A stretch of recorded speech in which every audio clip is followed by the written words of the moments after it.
वृंदावन में एक भक्त भगवान के दर्शन हेतु घर से चला। जब मंदिर के पास वाली गली में पहुंचा तो देखा मंदिर के समीप एक मिठाई की दुकान थी। भक्त ने दुकानदार से कहा, भगवान के लिए प्रसाद में पेड़े दे दीजिए। दुकानदार पेड़े तोल ही रहा था, तभी उसकी नजर सामने खड़े एक बच्चे पर पड़ी। छोटा सा बच्चा चिलचिलाती धूप में नंगे पैर तपती धरती पर खड़ा था, हाथ में फूल मालाएं ली। वो पुकार रहा था, भगवान के लिए फूल ले लो, फूल माला ले लो। हर आते जाते भक्त की दृष्टि उस बच्चे के पैरों पर पड़ी। न चप्पल न जूते। धरती इतनी तप रही थी कि बच्चा कभी एक पैर को ऊपर रखता तो कभी दूसरे को। वो तपन से बचने की कोशिश कर रहा था, पर आवाज में समर्पण था, श्रद्धा थी, प्रेम था भगवान के लिए। भक्त से यह देखा न गया। उसने मिठाई वाले से कहा, प्रसाद यहीं रखो, मैं अभी आता हूं। वो पास की चप्पल की दुकान पर गया, नन्हे से बच्चे के लिए चप्पल खरीदी, फिर लौटा और बोला, लो बेटा, इसे पहन लो। बच्चे ने चप्पल देखी, फिर उस व्यक्ति को देखा, फिर आंखों में आंसू आ गए। उसने पूछा, क्या आप श्री कृष्ण हैं? व्यक्ति मुस्कुराया, बोला, नहीं बेटा, मैं श्री कृष्ण नहीं हूं।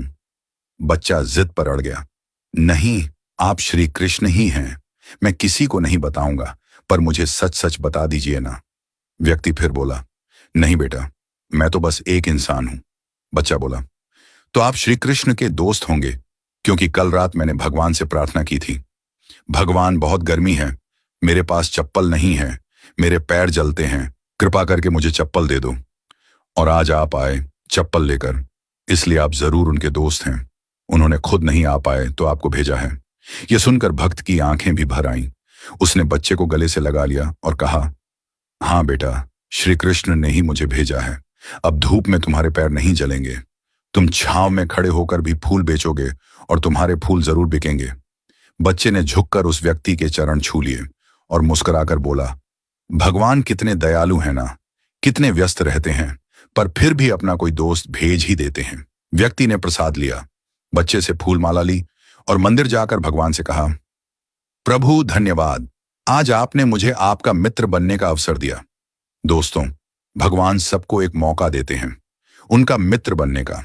यह हम पर निर्भर करता है कि हम उनके इस निमंत्रण को पहचानते हैं या नहीं।